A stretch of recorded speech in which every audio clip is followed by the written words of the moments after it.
సాహసంతో వేటకి వెళ్ళి జీవితాలను గడుపుతున్న మా మత్స్యకార సోదరీమణులందరికీ నా హృదయపూర్వక నమస్కారాలు. మన ఉప్పాడ పిఠాపురం నియోజకవర్గంలో ప్రత్యేకించి ఉప్పాడ కొత్తపల్లి ప్రాంతం ఇప్పుడు మీకు ప్రపంచం దేశమంతా తెలుసు. ముఖ్యంగా మన రాష్ట్రం అత్యధికంగా మత్స్యకార వృత్తి మీద ఉండే కుటుంబాలు ఎక్కువ. సో నా దృష్టికి గత కొన్ని రోజుల క్రితం, దాదాపు 10 రోజుల క్రితం మత్స్యకార సోదరులందరూ ఇక్కడ 4 రోజులు ధర్నాలు చేశారు. అలాగే పరిశ్రమల కాలుష్యం వల్ల మాకు వేట మత్స్యజాతి అంతరించిపోతా ఉంది అని మీరందరూ చేసింది నాకు చాలా బాధ కలిగించింది. ఎందుకంటే మన జీవనోపాధి మీకు ఇబ్బంది కలుగుతూ ఉంది, ఎలా చేయాలి ఏంటి అనేది వీటి మీద మాట్లాడుతూ వచ్చాం. సో పొద్దున్నే అన్ని పార్టీలకు సంబంధించిన నాయకులతోటి, మత్స్యకార సంఘాల నాయకులతోటి కాకినాడ కలెక్టరేట్లో షణ్మోహన్ గారి అధ్యక్షతన మన పిఠాపురం నాయకులందరూ, మన కాకినాడ ముఖ్య నాయకులందరూ కూడా కూర్చొని మన పిఠాపురం ముఖ్యంగా మత్స్యకార సంఘాల నుంచి ఏ సమస్యలు ఉన్నాయి, ఇక్కడ ఏమున్నాయి, ఏం జరుగుతున్నాయని మొత్తం చాలా కూలంకషంగా చర్చించడం జరిగింది, చాలా డీటెయిల్గా. సో ఒకసారి ఏం చేశాం, దాని తాలూకు సారాంశం ఏంటి, మీరు లేవనెత్తిన అంశాలకి మీరు నన్ను అఖండ మెజారిటీతో గెలిపించిన మీ పిఠాపురం ఎమ్మెల్యేగా ఏం చేయాలి ఇవన్నీ ఒకసారి మీకు ముందు పెడతాను. గతంలో నేను చెప్పినట్టుగానే చాలా సందర్భాల్లో ఇక్కడంతా మాట్లాడాం, మీ ఓట్ల గురించి అడిగాం, మీరు మద్దతు ఇచ్చారు, కూటమి ప్రభుత్వం గెలిచింది. సో వీటన్నిటికీ ముందుగా నేను కృతజ్ఞతలు చెప్పుకుంటా ఉన్నాను. దాదాపు 7,193 మత్స్యకార కుటుంబాలు దీనిని చేపలని పట్టడం అనేది ఆధారం చేసుకుని ఉన్నారు. సముద్ర స్వభావాన్ని అంచనా వేసి వేట చేయటం మన మత్స్యకార సోదరుల తాలూకు అపూర్వమైన నైపుణ్యం. అలాంటి మీకు అండగా ఉండటం మా అందరి బాధ్యత. కూటమి ప్రభుత్వం మత్స్యకారుల భరోసా కింద వేట నిషేధ సమయంలో 20,000 భృతిని అందించింది. మీ ప్రతి కష్టంలో నేను ఉన్నాను అని చెప్పడానికే ఈరోజు ఇక్కడ రావడం జరిగింది. యాక్చువల్గా 10వ తారీఖు వస్తానని చెప్పాం. ఒక రోజు ముందుగానే, మధ్యలో ఆరోగ్యం బాగాలేక రాలేకపోయాను, కానీ ఒకరోజు ముందే మీకు ఇచ్చిన డేట్ కంటే కూడా ముందే వచ్చాం. అలాగే మీరు సముద్ర గర్భం నుంచి తీసుకొచ్చే మత్స్య సంపద వేలాది కుటుంబాలకి ఆహార భద్రత, జీవనాధారం అందిస్తుంది. ఈరోజు కాకినాడ జిల్లా కలెక్టరేట్ సమావేశంలో నిర్వహించిన సమావేశంలో మన సమస్యలన్నీ నాకు దృష్టికి తీసుకొచ్చారు. ముఖ్యంగా ఇక్కడ నక్కపల్లి SEZలో కానీ, అటు మనకి తుని మండలంలో, మనకి తుని నియోజకవర్గంలో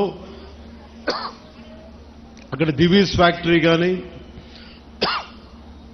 ఇక్కడ అరవిందో కానీ, మిగతా చిన్న చిన్న పరిశ్రమల నుంచి కాలుష్యాలు వచ్చేస్తున్నాయి, మత్స్య సంపద అంతరించిపోతా ఉంది, మాకు వేట దొరకట్లేదు అంటే ఇదొకటి ముఖ్యమైన సమస్య నాకు ప్రస్తావించారు.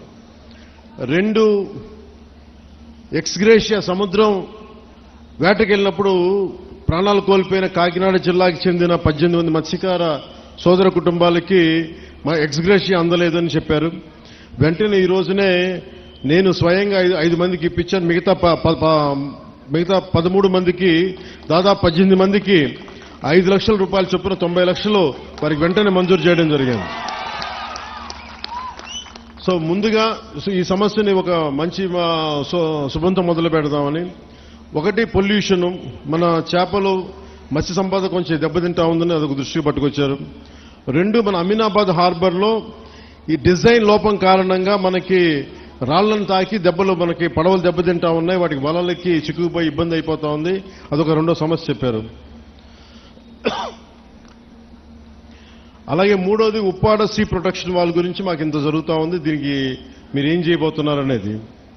ఇంకొకటి, ఇక్కడ మనకి మత్స్య సంపద దొరకనప్పుడు మేము అంతర్వేదిక కానీ మచిలీపట్నం కానీ మిగతాటి నిజాంపట్నం వైపు వెళ్తా ఉంటే మాకున్న సమస్యలు, అక్కడ స్థానికంగా ఉండే మత్స్యకారుల సంఘాలతో మాకు గొడవలు వస్తున్నాయి. దీని మీద ఏం చేస్తారనేది ముఖ్యంగా ఈ 3 సమస్యల మీద ప్రస్తావించడం జరిగింది. దీంతో పాటు దానికి అనుబంధ సమస్యలు. సో నేను మీ దృష్టికి తీసుకొస్తుంది, ముందుగా కింద నుంచి రావాలా,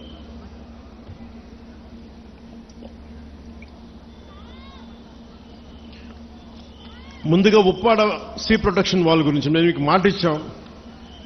అలాగే మనది ఇంకో గ్రామం పేరు ఏం చెప్పారు, మర్చిపోయారు, కోనపాప, మూలపేట, కోనపాపపేట.